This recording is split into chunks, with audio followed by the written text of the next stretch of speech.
थोड़ा और करीब चलते हैं। लोग इंतजार कर रहे होंगे कि ये लोग बड़ी बड़ी बातें कर रहे हैं, हमें ये नहीं बता रहे कि कहाँ क्या देखना चाहिए। तो आपको सबसे अच्छे सेक्टर्स कौन से लगते हैं, आइडियाज़ जो आपके दिमाग में है वो क्या है? इस वक्त भारत के बाजार को अगर हम देखें तो सबसे बढ़िया हाँ जी। सेक्टर्स कौन से हैं? तो मैं तो ये रोज वो चेंज ही नहीं करता। मैं तो सालों साल से वही 3 सेक्टर है हमारी कंट्री में, हम्म। Which is financials. हम्म। इसमें मोस्टली प्राइवेट सेक्टर फाइनेंशियल में हमारा ज्यादा वो होता है। Private banks. Second, private bank नहीं होते, एनबीएफसी वगैरह भी हैं, ओके। ब्रोकर है, स्टॉक एक्सचेंज है, बड़ी चीजें हैं। हाँ। But financial, but bank is the big part, correct. Hmm. Second है, और बैंक्स में भी आप कह सकते हो पुराने वाले एस्टेब्लिश प्राइवेट सेक्टर बैंक्स, या ये जो नए नए नए मीन्स को जो छोटे प्राइवेट सेक्टर बैंक्स हैं। सेकंड हम करते हैं कंज्यूमर, लेकिन कंज्यूमर में हम मोस्टली फोकस करते हैं कि जो मिडिल क्लास कंज्यूमर पे फोकस्ड हो। मतलब हम चाहते हैं कि हमें लगे, या वो है क्या, कि भाई 300-400 मिलियन मिडिल क्लास पे ये प्रोडक्ट्स वगैरह बिक रहे हैं और उसमें वैल्यू फॉर मनी टाइप चीजें हैं। And so we don't want की a story which is going to 1.5 billion people या 1.4 बिलियन पीपल, बिकॉज वो उसका मतलब है कि काफी पेनिट्रेशन हो चुकी है। पर अब आप 1.4 बिलियन की ग्रोथ पे डिपेंड कर रहे हैं, तो मतलब इंडिया की ग्रोथ पे डिपेंड कर रहे हैं। हम चाहते हैं कि इंडिया की ग्रोथ से आगे ग्रोथ हो ज्यादा। एंड वो उसलिए उन सेक्टर्स में होती है जब पेनिट्रेशन कम है, इतनी कम है कि 300 मिलियन में भी लगता है कि अभी काफी ग्रोथ पोटेंशियल है, और फिर हल्के हल्के वो मिडिल क्लास इटसेल्फ बढ़ेगा। तो वो लंबी कहानी बन सकती है। और तीसरा जो हम नॉर्मली पसंद करते हैं बट आजकल नहीं पसंद कर रहे हैं, वो है आईटी। जो आईटी को हमने एक्सपैंड करके कर दिया था कुछ साल पहले, IT plus pharma plus speciality chemical, मतलब एक्सपोर्टर टाइप। बट अभी इंडिया की जीडीपी, इंडिया की इकोनॉमिक हालत वर्ल्ड से बेटर है। तो इसलिए हमें बेटर है कि हम इंडिया ओरिएंटेड सेक्टर्स में करें अभी के लिए। अगर आपने सीधे 5 साल की बात करनी अलग है। हम तो कहते हैं कि अभी हमें फाइनेंशियल और कंज्यूमर ज्यादा पसंद है। सर आईटी वाले में क्या ये जो अमेरिका में इतना रिसेशन रिसेशन की बातें और इस वजह से थोड़ा सा चिंता है क्या? बिल्कुल जी, इसमें कुछ सोचने की बात नहीं है। अभी लोग बड़े खुश हो गए हाँ। कि आईटी कंपनीज के इस क्वार्टर के रिजल्ट बड़े अच्छे आए हैं। लेकिन इस क्वार्टर में किसने बोला कि अमेरिका में स्लो डाउन हो गया है? हाँ। अमेरिका में फेडरल रिजर्व कहता है कि आपका स्लो डाउन नहीं हो रहा, मैं कराता हूं। हाँ। क्योंकि आपका नहीं हो रहा तो आपकी इन्फ्लेशन बड़ी हाई है, तो let me engineer a slow down. मैं इंटरेस्ट रेट बढ़ा बढ़ा के स्लो डाउन कराता हूँ आपका।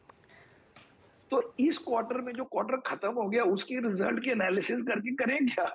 बात आगे की हो रही है कि यूएस फेडरल रिजर्व को लगता है कि इकोनॉमी बड़ी स्ट्रांग है। उसको लगता है कि लोगों की जॉब बड़ी, मतलब जॉब ज्यादा है, और मतलब एम्प्लॉयमेंट बड़ी हाई है, या अनएम्प्लॉयमेंट बड़ी लो है। एंड लोग क्विट कर रहे हैं आराम से जॉब्स, मतलब economy is too strong, consumer is too strong. तो इस समय की बात नहीं हो रही ना, आगे की बात हो रही है। सेकेंड है कि यूरोप में प्रॉब्लम बढ़ी रही है। उनकी गैस प्राइसेस ले लें, या वैसे ही उनका स्लो डाउन ले लें, यूके की हालत ले लें, उनकी करेंसी की हालत ले लें। तो ये सब चीजों में हम जानकर उन, क्योंकि हमारे पास तो 100 रुपए है जी टोटल। अगर आपने 5 रुपए वहां लगा दिए तो वो 5 रुपए यहाँ से हट जाएंगे, कोई हवा से तो आएंगे नहीं। तो हम relatively have to choose what you like. तो अभी हमें नहीं वो पसंद, अभी हमें डोमेस्टिक ओरिएंटेड ज्यादा पसंद है।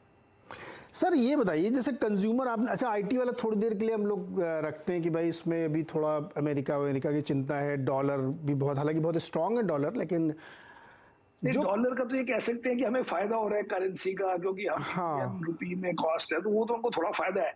लेकिन आप अगर वैसे देखें कि 2009 में रुपी कितना था, मेरे ख्याल से 45-50 जो भी था, और 50 से 80 हो गया डॉलर, मतलब। और इंडियन आईटी कंपनीज के आप मार्जिन देखो, 1 पैसे का मार्जिन नहीं बढ़ा। राइट।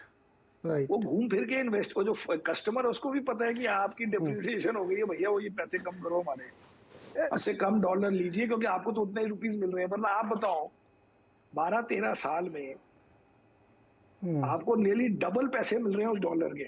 डॉलर के, राइट। तो आपने क्या किया कि सारे खत्म हो गए, वही मार्जिन रह गई जो पहले थी। इसका मतलब सब वापस ले लिए कस्टमर ने। कस्टमर ने एक्चुअली डॉलर आधे कर दिए। आधे के लिए। सर ये बताइए, कंजम्पशन वाली थीम बहुत ब्रॉड है, बहुत बड़ी है, तो उसको थोड़ा सा नैरो डाउन करते हैं तो खाने पीने वाली चीज़ें, लाइफस्टाइल की चीज़ें, कार मोटरसाइकिल वगैरह टाइप, किस टाइप में हम थोड़ा सा और तो हम चाहते ज़रूर हैं करें? हाँ, हम चाहते हैं लो टिकट कंज्यूमर की। हम चाहते हैं कि आप अगर मॉल में जाके खाना खा रहे हैं QSR रेस्टोरेंट में, हाँ, या आपने कोई ब्रांडेड जूते ले लिए, हाँ, या आपने जैसे आपने कुर्ता पहना हुआ है, हमारी आपने वेदांत फैशन से जाके मान्यवर से कुर्ते ले लिए, या आपने जूते ले लिए कैंपस के, या आपने कोई छोटी मोटी शॉपिंग करी ब्रांड, या आप होटल में चले गए लेमन ट्री में, हमें उस टाइप की चीजें पसंद है क्योंकि ये चीज लंबी चल सकती है, ये सालों साल कहानी चल सकती है। हमें वो जो ऑटो है वो बड़ा सिक्लिकल बात है, उसमें क्या होता है कि अभी इंटरेस्ट रेट हाई हो गए तो अब पता नहीं ऑटो का क्या होगा। सेकंड है कि वो पहले तो पेंट अप डिमांड थी क्योंकि सप्लाई में मतलब ये चिप्स की शॉर्टेज थी, इसलिए वो 6 महीने से किसी को गाड़ी नहीं मिली। वो सब चीजों का समझ नहीं आती है कि वो परमानेंट डिमांड क्रिएट हुई है या पेंट अप डिमांड थी क्योंकि वो है। आपने 2 साल 1 साल प्रॉपर सप्लाई नहीं करी। अगर आप यूएस के स्टॉक्स देखिए, क्योंकि मैं तो आधी चीजें यूएस मार्केट देख के समझ जाता हूँ। हाँ, आप यूएस के ऑटो स्टॉक्स देखिए, उनकी हालत देखिए, 40% से कम डाउन कोई नहीं मिलेगा। उनके भी पहले बड़े चले क्योंकि हम्म, उनके यहाँ वो वही चीज थी कि जी डिमांड बढ़ी है गाड़ी की। सेकंड हैंड कार की आप प्राइसेस देखते हैं यूएस में, that was given as one reason की इन्फ्लेशन की हाई क्यों है, क्योंकि उनके इंडेक्स में सेकंड हैंड कार्स का भी वेट था। राइट, सब खत्म हो गया 6 महीने में, पेंटअप डिमांड खत्म हो गई। मुझे पेंटअप वाली चीजें नहीं चाहिए।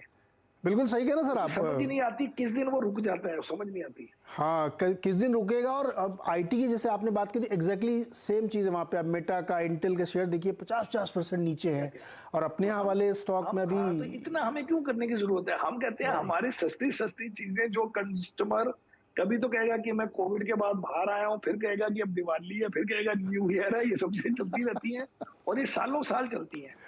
सालों ये दस साल दस साल भी चल सकते हैं चलती स्टॉक्स, हैं। पता नहीं लगेगा आपको कि आप 10 साल 5 साल तक रख लो।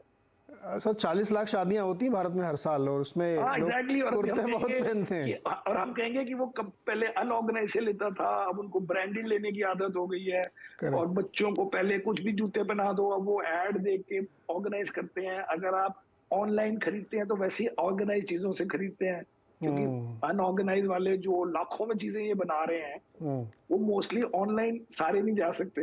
यस, तो यस। इसलिए वो अनऑर्गेनाइज्ड हो। अगर आपको ब्रांड, आजकल हर चीज में ब्रांड चाहिए, तो फिर वो भी अनऑर्गेनाइज का वीक हो जाता है। तो ये सब चीजें करके ये स्टोरियां लंबी होती हैं। कभी अगर चल जाए तो आप 10 स्टॉक्स हम लेते हैं तो उसमें हमारे 5-6 लंबे चल जाते हैं, 3-4 प्लस माइनस 1-2 साल में हम कहते हैं गलत हो गया, आगे चलो।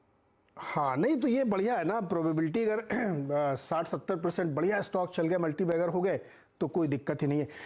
समीर सर से थोड़ा और डिटेल में हम लोग जाएंगे, थोड़ा बैंकिंग फाइनेंशियल में और समझने की कोशिश करेंगे कि वहाँ थोड़ा और जीरो इन करें, क्या क्या हो सकता है। एक छोटा सा ब्रेक लेते हैं, कुछ सेकंड्स का, तुरंत वापस आते हैं।